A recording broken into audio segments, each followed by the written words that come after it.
Welcome to this very exclusive auction. और ये है, ladies and gentlemen, भारत के संविधान की ओरिजिनल कॉपी। उन 1000 कॉपियों में से एक जिन्हें कॉन्स्टिट्यूएंट असेंबली मेंबर्स के लिए स्पेशली तैयार किया गया था। A very rare and truly a collector's item, which was meant for those जिन्होंने 3 साल रात दिन एक करके इस किताब को मुकम्मल किया था। पेश करते हैं ladies and gentleman, the constitution of India, Bharat का संविधान।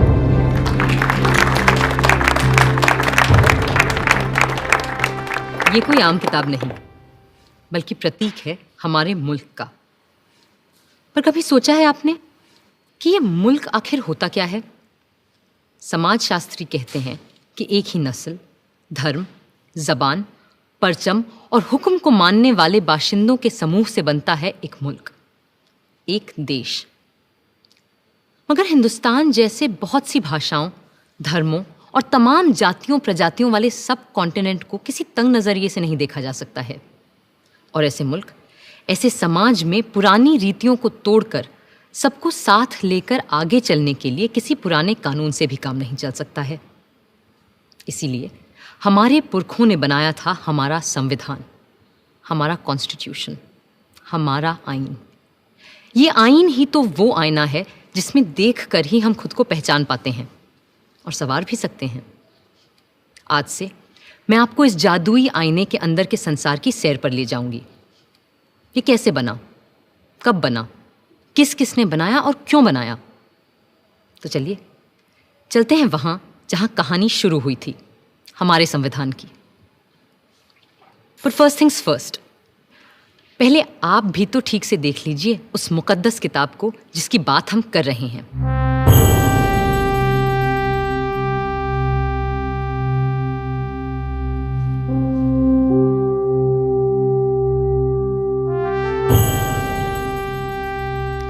शांति निकेतन के प्रसिद्ध चित्रकार श्री नंदलाल बोस की रहनुमाई में कई कलाकारों ने भारत के इतिहास, पुराण और लोक कथाओं की छवियों से इस ग्रंथ को सजाया था। और प्रेम बिहारी नारायण रायजादा जैसे खुशखत कातिबों ने इसे अपने कलम से निखारा था।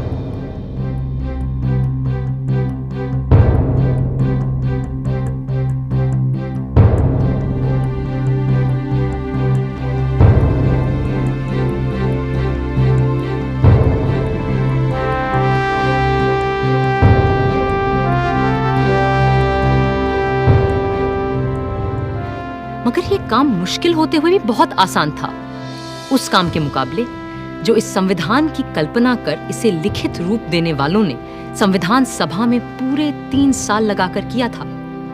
क्योंकि वह कल्पना केवल एक किताब की नहीं थी, वह तसव्वुर था एक नए मुल्क का, एक नए समाज का, एक ऐसी नई संस्कृति का जो इससे पहले इस संसार में कभी देखी नहीं गई थी। दिसंबर 1946 में जिस इमारत की तामीर शुरू की गई थी, असल में उसकी नींव बहुत पहले रखी जा चुकी थी। 1857 की क्रांति के दौरान बागी सिपाहियों ने भी हिंदुस्तान का एक अपना संविधान बनाने की कोशिश की थी। उनका विद्रोह तो जल्दी ही दबा दिया गया, मगर आजाद देश का एक अपना आईन बनाने का सपना न दबा था न हारा था। और जैसे जैसे महात्मा गांधी के नेतृत्व में आजादी की आवाज तेज हुई, तो अपना संविधान बनाने की मांग भी और तीव्र होती गई। My mentor Gopal Krishna Gokhale presented to the British government a note on the Constitution in 1914, and the British said, yes, we will accept it after the war. But now they want to make a constitution for us. But you know, a constitution for India should be and can be framed only by Indians. Now it works. What will you do with this spinning wheel, Mr. Gandhi?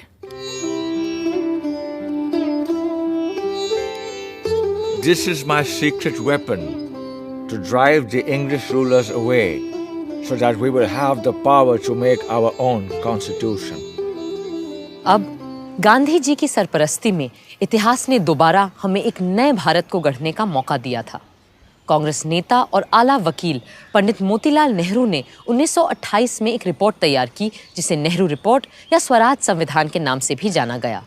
और उनके बाद जब उनका बेटा जवाहर कांग्रेस का सदर बना तो उस युवा नेता ने हिंदुस्तान के अपने संविधान के सपने को और शदीद तरह से सबके सामने रखा। आजादी दी नहीं जाती, स्वतंत्रता किसी कानून के नुक्ते को बदलकर नहीं मिला करती। इस तरह तो नए निजाम के नाम पर अंग्रेजों की पुरानी गुलामी को और मजबूत किया जाएगा। सच्ची आजादी तब मिलेगी जब हम अपनी चुनी हुई संविधान सभा के जरिए खुद अपने देश का संविधान सोचेंगे, अपना आईन तय करेंगे, अपना कॉन्स्टिट्यूशन बनाएंगे। भारत माता की जय! भारत माता की! जवाब में अंग्रेजों ने सन 1935 में एक गवर्नमेंट ऑफ इंडिया एक्ट बनाया। ये एक्ट भारतीयों की उम्मीदों से न सिर्फ बहुत कम और अलग था, बल्कि इसकी वजह से कांग्रेस और मुस्लिम लीग के दरमियान दूरियां और बढ़ने लगीं। इस बीच दूसरे विश्व युद्ध के दौरान सन 1945 में डॉक्टर तेज बहादुर सप्रू ने सभी पार्टियों से मशवरा करके एक सांझे संविधान का खाका बनाने की कोशिश की। उधर वर्ल्ड वॉर II की मार और इधर आज़ाद हिंद फौज और भारत छोड़ो आंदोलन के चलते अंग्रेजों का भारत पर अनंत काल तक राज करने का इरादा नेस्तो नाबूद हो चुका था।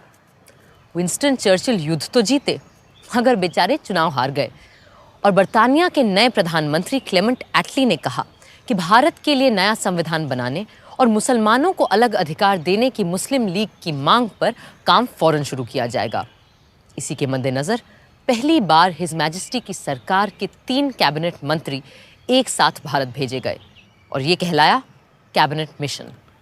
Believe me, India will be a much better place after you have left us to ourselves. That's precisely what we ought to do, Mr. Gandhi. Our only fear is whether it's possible to minimize the violence and the bloodshed which is predicted in this subcontinent when it breaks into Hindustan, Pakistan, and Princeton. Then don't break India. But what about Mr. Jinnah's Pakistan? Why will you listen to my brother Jinnah if you are not ready to listen to others?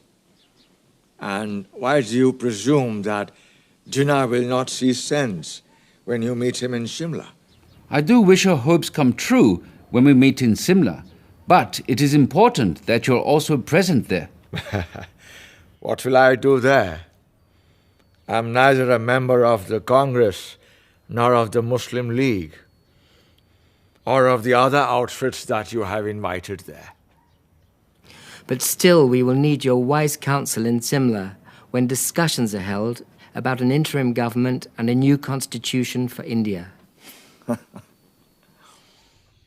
लाट साहब यानी vice Roy की शिमला कोठी में बैठक लग रही थी और वहां भारत भर की अहम सियासी हस्तियां जमा हो रही थीं। कांग्रेस की तरफ से आए थे उनके अध्यक्ष मौलाना आज़ाद, साथ में थे पंडित जवाहरलाल नेहरू, सरदार वल्लभ भाई पटेल और खान अब्दुल गफार खान। मुस्लिम लीग की तरफ से थे मिस्टर जिन्ना, जिनके साथ थे लियाकत अली खान, सरदार निश्तर और नवाब इस्माइल खान। फिर सिख, पारसी, ईसाइयों और दलितों के नुमाइंदे भी थे। उधर पूरे मुल्क में फैले सैकड़ों रजवाड़ों की तरफ से वहां मौजूद थे भोपाल के नवाब मोहम्मद हमीदुल्ला, जो उन दिनों चेंबर ऑफ प्रिंसेस के चांसलर थे। Friends, the winds of change have swept the old order all over the world, ever since this bloody war has started. And our new Labour government of Britain is of the opinion that the time has come for Indians to decide how they are going to govern themselves. And the purpose of this meeting is to have discussions with all of you. The representatives of British India and the Indian states is to secure a way of framing the constitution of a free India.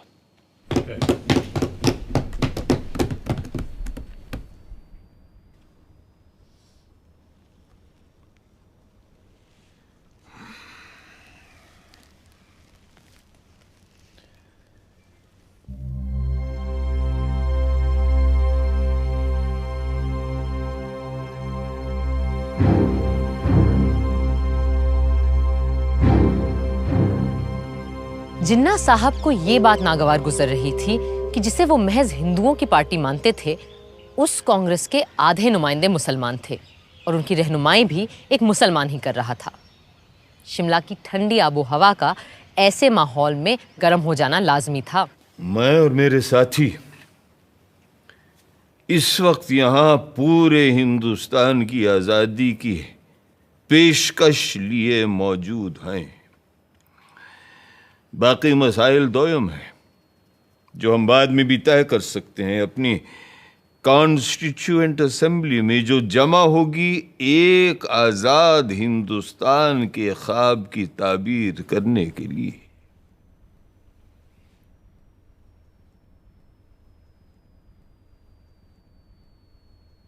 My colleagues and I stand here for the independence of the whole of India. Other matters are subsidiary to this and can be discussed and decided in the Constituent Assembly, which will make a blueprint for an India of our dreams. Dreams that may turn into nightmares for the Muslims of this country if we allow the Congress to have its way. That's why it's imperative that we Muslims of India have our own group of states that may decide its own constitution.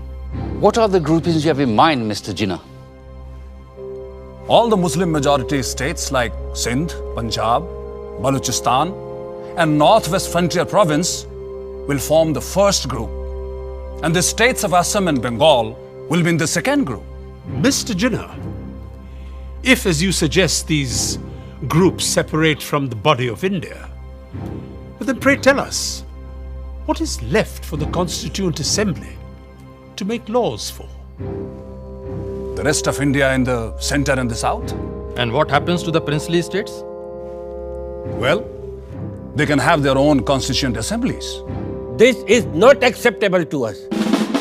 We are here to discuss the fate of a united India, not to break India into pieces. And if this is the purpose of this mission, I'm afraid we have no business being here. In that case, I'll be forced to adjourn the meeting.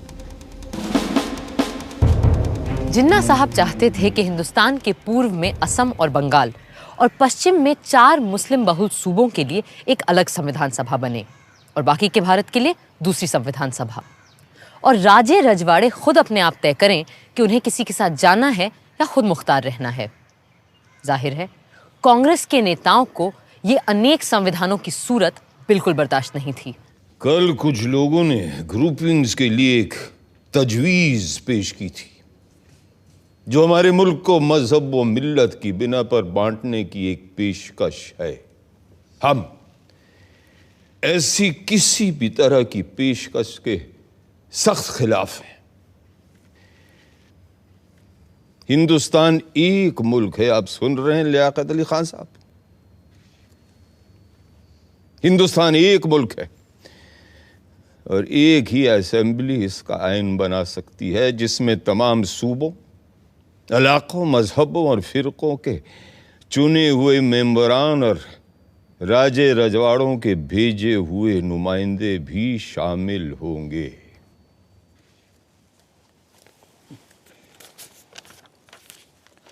References were made yesterday to groups of provinces arranged on communal lines. We are totally against any machinery to run any such groupings. India is one nation and it needs its constitution to be made by one assembly, which has elected representatives of the states, region, religion, and the nominated representatives of all the princely states as well. This is what I call the tyranny of numbers. Everyone knows here that such an assembly will have a brute majority of caste Hindus and their party, the Congress.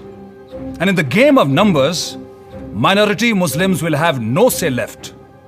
That's why we need 2 assemblies, so that Muslims can frame their own laws. मगर मेरे भाई जिन्ना, क्या आज तक हमारे पास हिंदुओं के लिए अलग और मुसलमानों के लिए अलग आइन थे? नहीं थे ना? तो फिर यकबयक आज इन 2 कानूनों की जरूरत क्यों आन पड़ी? क्यों? I trust the British sense of fair play. But with the Hindus ruling India through their Congress, Muslims need a special constitutional protection. I have gone through the length and breadth of India And I know how vulnerable Muslims are feeling today. And as their sole representative here, it is my duty to... ये आपसे किसने कह दिया कि मुसलमानों के अकेले नुमाइंदे आप ही हैं? अरे भाई, मुसलमान तो हम भी हैं, क्यों मौलाना? Well, I do not need to establish my credentials here. Because the Muslims of this country know who stands here for their rights and who here is a paid quisling Muslim masquerading as their representative. I take strong objection to such a remark being made about my esteemed colleague.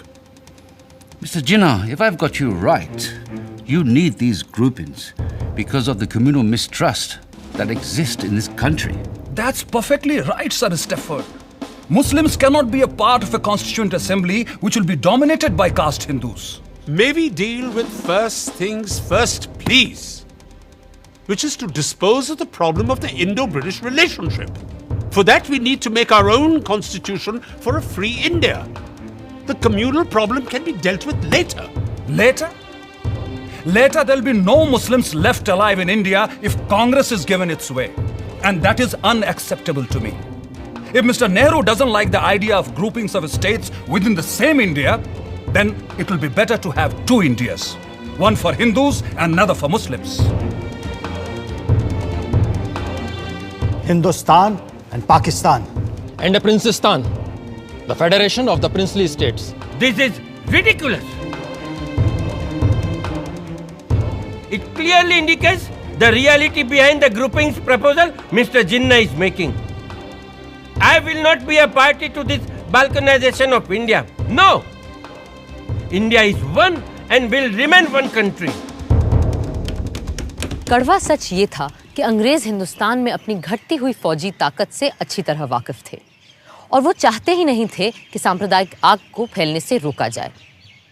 पर हाँ, जाने से पहले सत्ता वो सौंपना चाहते थे एक ढीले से राष्ट्रसंघ के हाथ, जिसकी लगाम हो सके तो उनके ही हाथों में रहे। इन्हीं सब बातों को लेकर 16 मई 1946 को एक समझौते का मसौदा बनाया गया। United Dominion of India will be given independence as and when the appropriate time comes. In the meanwhile, two constituent assemblies will frame the constitution. One for the Muslim majority provinces, which will be grouped Balochistan, Sindh, Punjab, and Northwest Frontier Province as the first, and Bengal and Assam as the second group. The Hindu majority provinces in the central and southern India will form another group and make their own constitution. But the central government will be empowered to run foreign affairs, defense, and communications, while the residual powers and the responsibility will belong to the provinces coordinated by their group. How can you have two assemblies for one nation? Are you suggesting that there will be Hindu constitution and Muslim constitution? And which constitution will be applicable to the central government? But sir, Assam is not a Muslim majority province. Then why? Gentlemen, please, these are only recommendations which have yet to be accepted by the two main parties, that is the Indian National Congress and the Muslim League, whose working committees are going into details of this plan, and there is no need for us to add anything more at this moment. Thank you. But Nehru is adamant he won't agree to such a proposal. I'm ready to sit together with Jawaharlal, for whom I have great regard, to convince him of the value of these groupings, since he has no desire that the British stay back in India any longer. And if I'm right, then even British do not desire to stay back here any longer. Not just Nehru. The entire Congress Working Committee is dead against the concept of two constituent assemblies and two separate constitutions. In that case, they must agree to partition and for the creation of two nations. Because the only way I can agree to one union of India is if Congress agrees to two groups, as proposed by me.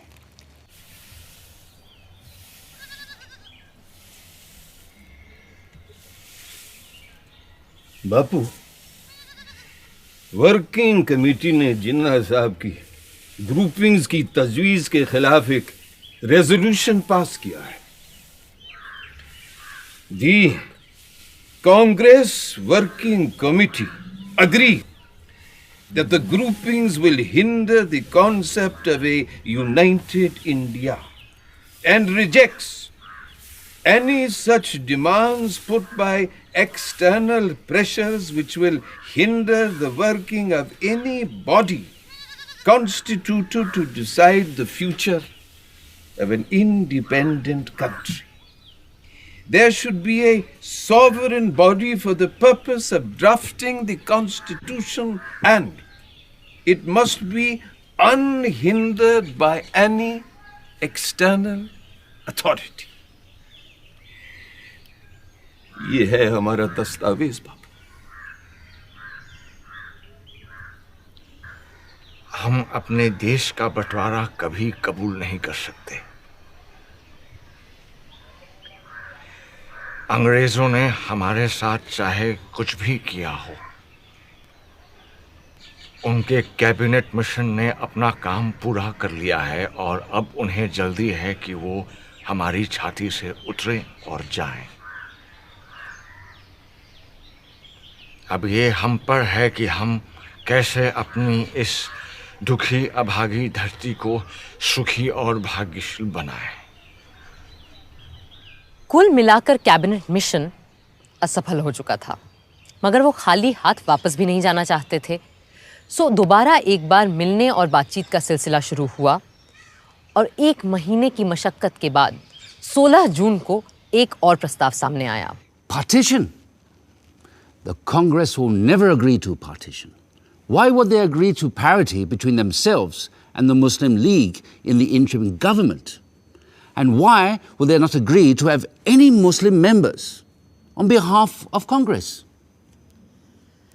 How can 1/4 of the population be given half the population's seats in the cabinet?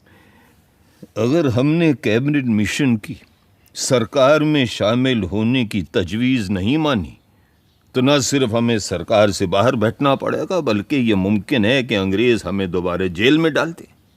अब इससे बेहतर यह है कि हम उनकी इतनी सी बात मान लें कि हमारी भेजी काबीना की फहरिस्त में किसी मुसलमान का नाम ना हो। खुद अपना नाम कटवाने की तरकीब बता रहे हैं आप तो मौलाना। सरदार, मुल्क किसी भी शख्स से बहुत बड़ा होता है और किसी भी मिल्लत से भी। मैं मौलाना की बात समझ सकता हूं। अगर हमने सरकार में आने का ये मौका हाथ से जाने दिया तो यकीनन मुस्लिम लीग और खास तौर से जिन्ना साहब इस बात का नाजायज फायदा उठाएंगे। बापू, आपका क्या कहना है?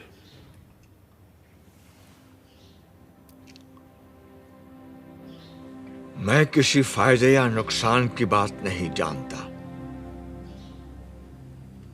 मैं वही बोलूंगा जो मेरी आत्मा का कहना है, और मेरा मानना यह है कि जिन्ना साहब के डर से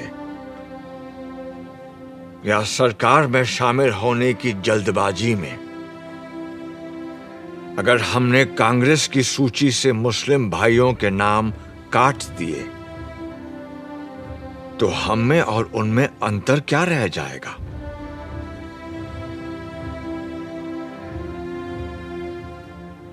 जिन्ना साहब सिर्फ मुसलमानों के नेता हो सकते हैं, पर आप लोग तो सिर्फ हिंदुओं के रहनुमा नहीं है ना। बापू, आपने सही फरमाया, मगर क्रिप्स और उनके साथी अभी रुकने वाले नहीं हैं, और अगर सरकार में शामिल होने के लिए हमें मुसलमानों को अपनी काबीना से खारिज करना भी पड़े तो क्या फर्क पड़ता है? मुझे फर्क पड़ता है, और मेरा ऐसी पार्टी से कुछ लेना देना नहीं हो सकता है। अगर आप लोग सरकार संभालने के लिए इतने उतावले हैं तो बनाइए आप सरकार। मैं दिल्ली छोड़कर जा रहा हूं। बापू, हम आपकी बात समझते हैं, पर अगर इस समय उन्हें फौरन जवाब नहीं दिया तो ये मौका हाथ से निकल जाएगा। अगर यही आप सबका फैसला है तो मैं अपनी हार स्वीकार करता हूं। मुझे अंग्रेजों की नीयत सही नहीं लगती, पर मेरी बात ही सही है। इसका कोई सबूत भी तो नहीं है मेरे पास।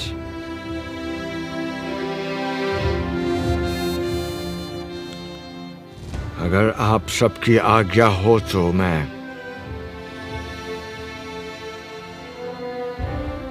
इजाजत चाहूंगा।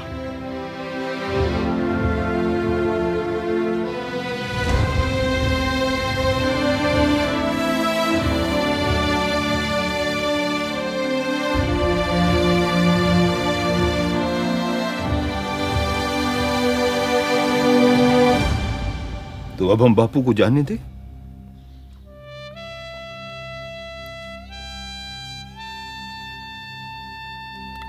प्यारे लाल,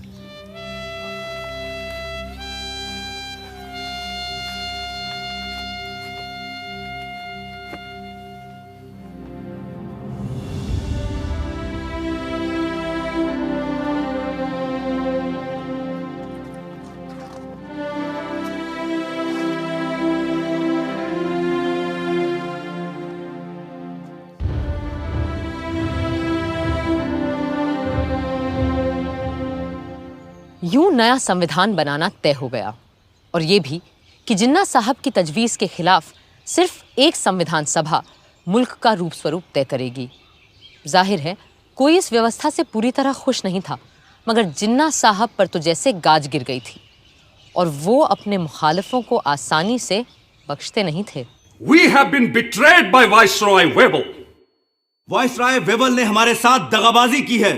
Cripps has debased his talents, and Pethick Lawrence has proved to be a treacherous man. Crisp ने अपने हुनर का गलत इस्तेमाल किया है। पथिक लॉरेंस ने हमारी पीठ में छुरा भोंका है। Breaking all the norms of decency, they have invited the Congress, which had earlier refused the offer to join the interim government without even consulting us. भलमनसियत के सारे पैमाने तोड़कर कांग्रेस को सरकार में शामिल कर लिया गया, जबकि कांग्रेस ने पहले साफ साफ इनकार कर दिया था। और ऊपर से तुर्रा ये कि ये सब बिना हमसे पूछे, बिना हमारी इजाजत लिए बगैर किया गया है। In such a situation, if I have to safeguard the interests of the Muslims of this subcontinent, then I'm left with no choice but to bid goodbye to constitutional methods. इस सूरत में अगर मुझे मुसलमानों की इज्जत, गैरत और हुकूक को बचाना है, तो मेरे पास कोई और सूरत ही नहीं रहती सिवाय इसके कि हम कॉन्स्टिट्यूशनल यानी आईनी तरीकों को ताक पे रख दें। The Hindu Congress has time and again employed the weapon of mass struggle to intimidate us, and the British have held their arms and authority to crush us. हिंदुओं की कांग्रेस हमेशा अवामी जद्दोजहद के नाम पर हिंदुओं के हुजूम से हमें डराती आई है, और अंग्रेज हुक्मरान अपनी बंदूकों, बेतों और बेनटों से हमें कुचलते आए हैं। Today, we too have forged a weapon and are in a position to use it. अब हमने भी अपना हथियार तैयार कर लिया है और हम इसका इस्तेमाल भी जानते हैं। I call upon all the Muslims of this country to take to direct action. आज मैं हिंदुस्तान के सारे मुसलमानों से डायरेक्ट एक्शन की अपील करता हूँ। From Friday the 16th of August, we will resort to direct action till we have achieved our cherished goal, our Pakistan. ऐ अल्लाह के नेक बंदो, आने वाले जुमे 16 अगस्त से हम सीधी आर पार की लड़ाई लड़ेंगे। डायरेक्ट एक्शन और हथियार तभी रखेंगे जब मंजिल मखसूस सामने दिखाई देगी, यानी हमारा प्यारा पाकिस्तान। पाकिस्तान पाकिस्तान पाकिस्तान। मगर कायदे आजम, क्या हमारा डायरेक्ट एक्शन नॉन वायलेंट होगा? I am not going to discuss ethics here. और आप सभी लोग जानते हैं कि मुझे गांधी की अहिंसा वहिंसा में कोई यकीन नहीं है। कायदे आजम मोहम्मद अली जिन्ना। बातचीत, सुलह सफाई, रूठने समझाने मनाने के 2 महीने यकबयक खत्म हो गए। कैबिनेट मिशन वापस लौट गया और हिंसा के बादल चारों तरफ मंडराने लगे। वाइसरॉय वेवल ने सारे गवर्नरों को बुलाकर पुलिस व्यवस्था को चाक चौबंद करने को कहा। पर बंगाल के गवर्नर सर फ्रेडरिक बरोज ने वेवल को खबर दी कि बंगाल के मुस्लिम लीगी प्रधानमंत्री एच.एस. सोहरावर्दी के कहने पर उन्होंने 16 अगस्त को सारे पुलिस महकमे को छुट्टी पे भेज दिया है। 16 अगस्त 1946 भारत के इतिहास के काले दिनों में शामिल होने जा रहा था। जिन्ना साहब की पुकार पर 16 अगस्त की सुबह से ही हथियारबंद लोग कलकत्ता की सड़कों पर उतर आए और हत्याओं का सिलसिला शुरू हो गया। बदले में दूसरे संप्रदायों के लोग भी निकल आए और सड़कों पर 3 दिन तक सिर्फ हत्यारों का राज था। पुलिस छुट्टी मनाती रही, फौज अपने ड्रैगन टैंक लिए बैरकों में बैठी रही और सड़कों पर कत्लोगारत, खुरेजी और आगजनी होती रही। 3 दिन में 4000 से ज्यादा लोग मारे जा चुके थे। बंगाल में जो हुआ उसके बदले में पहले बिहार और फिर बाकी भारत में भी हिंसा का तांडव मचने लगा। बंबई शहर तक दंगों की चपेट में आ चुका था। पर पूर्वी बंगाल के नोआखली में जिस तरह हिंसा का चक्र शुरू हुआ उसने सबको दंग कर दिया। सब छोड़ छाड़ कर गांधी जी चल पड़े नोआखली।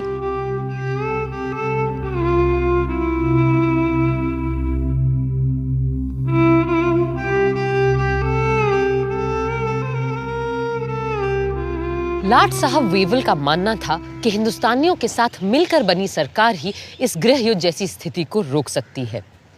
सो पंडित नेहरू ने अंतरिम सरकार में वाइस प्रेसिडेंट और सरदार पटेल ने गृह मंत्री का पद स्वीकार कर लिया। जिन्ना साहब ने तो पहले इस सब का मजाक उड़ाया, फिर 15 अक्टूबर तक उनकी तरफ से भी लियाकत अली खान ने वित्त मंत्री का पद संभाल लिया।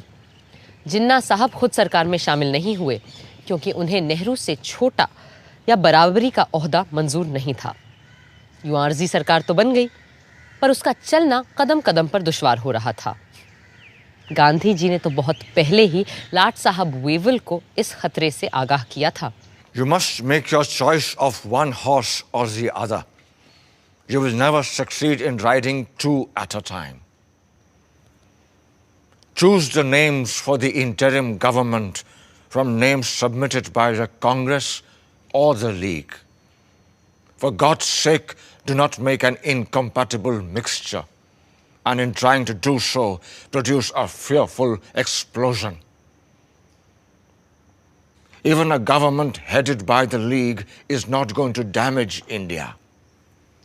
But I'm not ready to accept the division of Congress as Hindu and League as Muslim. No.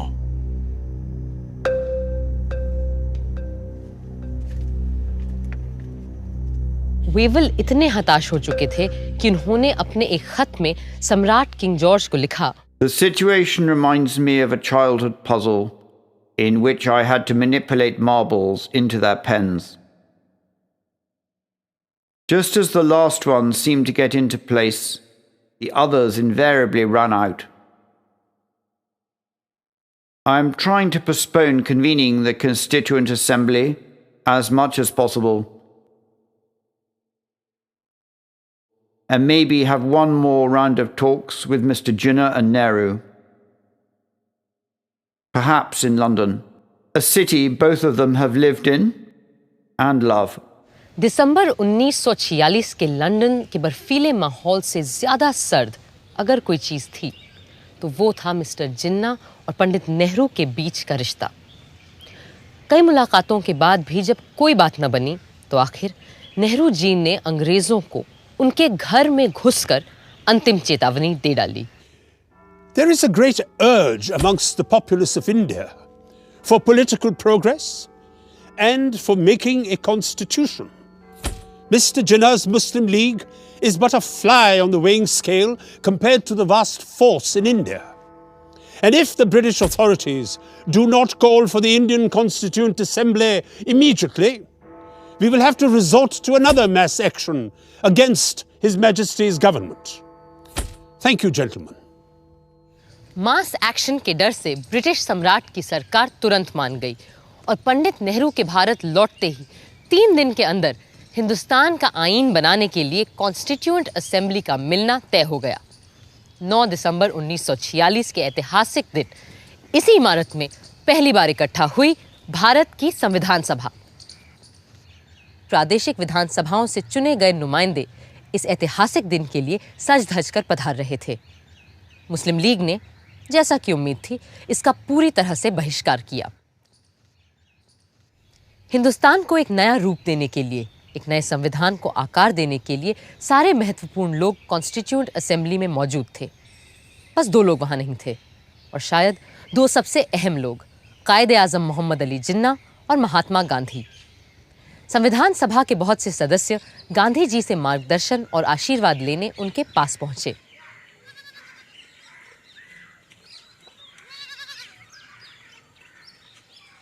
आइए आइए जगजीवन बाबू, मुझे पता है हम चाहे दुनिया का सबसे सुंदर संविधान क्यों न बना लें, पर वो भी बेकार साबित होगा अगर उसे अमल में लाने वाले लोग ना हुए। बापू, मुझे पूरा विश्वास है कि हमारे यहाँ ऐसे अच्छे आदमियों और औरतों की कोई कमी नहीं है जो हमारे संविधान को कारगर करके दिखाएंगे। इसीलिए हम सब आपका आशीर्वाद लेने आए। बापू के आशीर्वाद हमेशा तुम्हारे साथ है, पर आज मैं तुम्हें एक तावीज़, एक टोटका दूंगा जो शायद तुम्हें सही संविधान बनाने में मदद करे। आप और तावीज़? बापू, मुझे लगता था आप तंत्र मंत्र यंत्र में विश्वास नहीं रखते। पर इस मंत्र पे पक्का विश्वास है मेरा। जब कभी अपने आप को शंका में घिरा पाओ तो इस परीक्षा को अपनाना।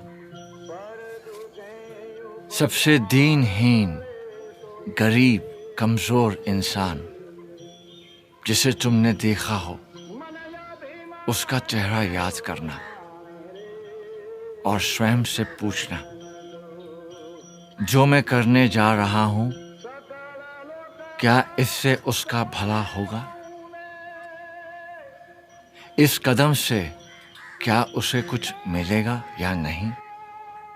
इससे क्या वो अपने भाग्य और जीवन को सुधार पाएगा या नहीं? या यूं कहो, ऐसे करोड़ों को स्वराज मिलेगा या नहीं जो तन और मन की भूख से तड़प रहे हैं, जिनके पेट भी खाली है और हृदय भी।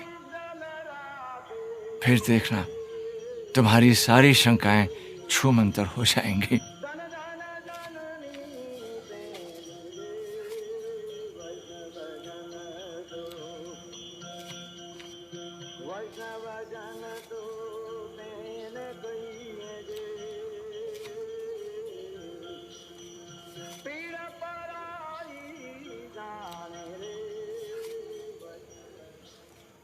संविधान सभा ने सबसे सीनियर सदस्य डॉक्टर सच्चिदानंद सिन्हा को कार्यकारी अध्यक्ष चुना और उनकी निगरानी में सारे सदस्यों ने शपथ ली।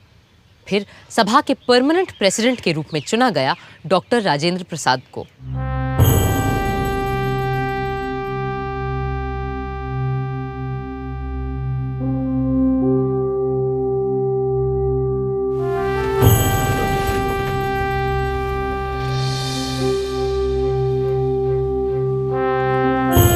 Hip hip! Hooray! Hip hip! Hooray! Hip hip!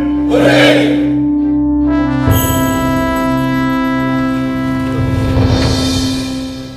बहनों और भाइयों,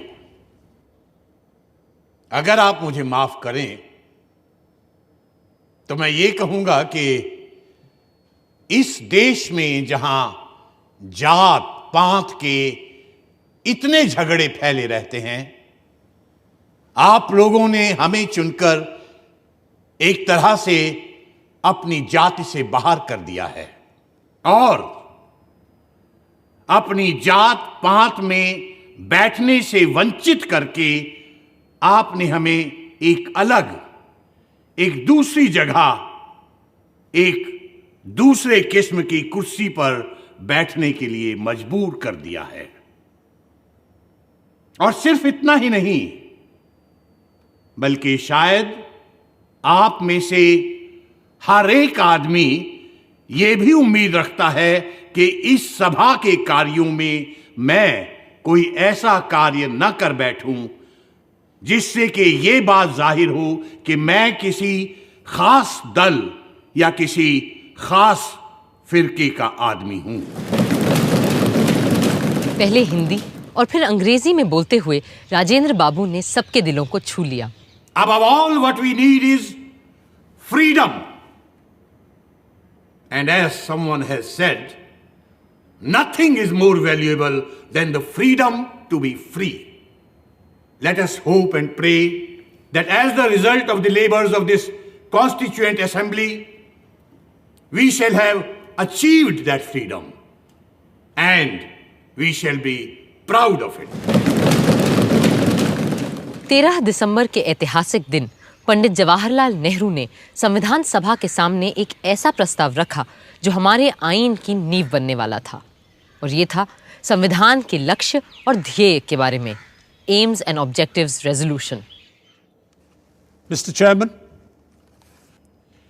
the resolution that I am placing before you defines our aims and describes an outline of the plans and points to the way which we are going to tread. The resolution that I place before you is in the nature of a pledge, and I hope the House will pass this resolution, which is of a special nature. I beg to move, 1, this Constituent Assembly declares its firm and solemn resolve to proclaim India as an independent, sovereign republic. Bharat की अक्षुण्णता, अखंडता और स्वायत्तता से लेकर नए भारत में सबकी समानता और एकता तक की बात अपने प्रस्ताव में रखी थी पंडित नेहरू ने। 2, wherein shall be guaranteed and secured to all the people of India justice, social, economic, and political, equality of status, opportunity, and before the law, freedom of thought, expression, belief, faith, worship, vocation, association, and action. एक एक करके 8 नुक्ते सामने रखे थे उन्होंने, और हमारे संविधान का पूरा नक्शा कुछ ही शब्दों में खींच दिया था। मगर उन्हें भी आज संविधान सभा में कुछ लोगों की कमी बहुत खल रही थी। आज इस असेंबली में हमें बहुत से लोगों की कमी खल रही है। हमें अच्छा लगता अगर और भी सभी इलाकों, सूबों और राज्यों के नुमाइंदे हमारे बीच होते। एक और शख्स आज यहां मौजूद नहीं है, मगर वो हम सब के दिलो दिमाग से दूर नहीं है। हमारे महान नेता, हमारे राष्ट्रपिता महात्मा गांधी जी, जिनकी लगन और मेहनत के बदौलत ही आज ये असेंबली मुमकिन हो पाई है। बापू यहां मौजूद नहीं है क्योंकि अपने आदर्शों को पूरा करने के लिए वो हिंदुस्तान के किसी कोने में चुपचाप काम करने में जुटे होंगे। पर मुझे इस बात का जरा भी शक नहीं कि उनकी रूह हमारे बीच यहां मौजूद है और हमें अपना आशीर्वाद दे रही है।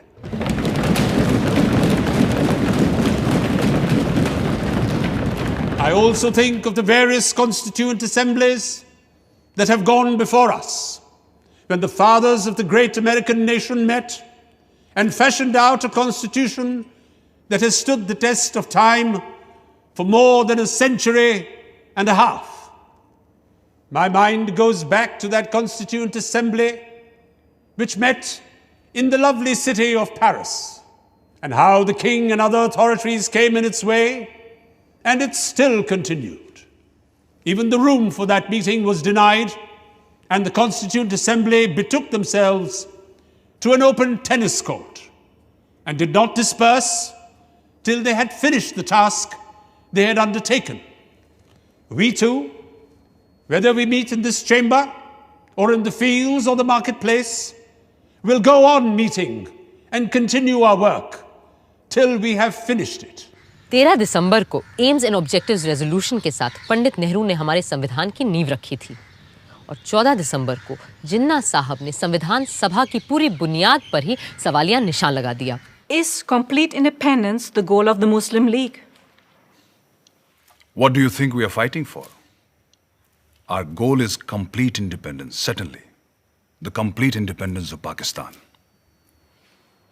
But Mr. Jinnah, if the Congress accepts the proposals laid down by the British government, would the Muslim League be then ready to take part in Constituent Assembly? It's all very well to talk in this loose way about Constituent Assembly. The reality is that the Congress with 292 supporters, there might be a few less, has a brute majority, where the Muslim number is only 79. Is that what people understand when they talk of democracy? The truth is that between the Hindus and Muslims in India, there is no such thing as democracy. Does that mean that the Muslim minority wants a veto on the progress of the majority? What majority do you mean?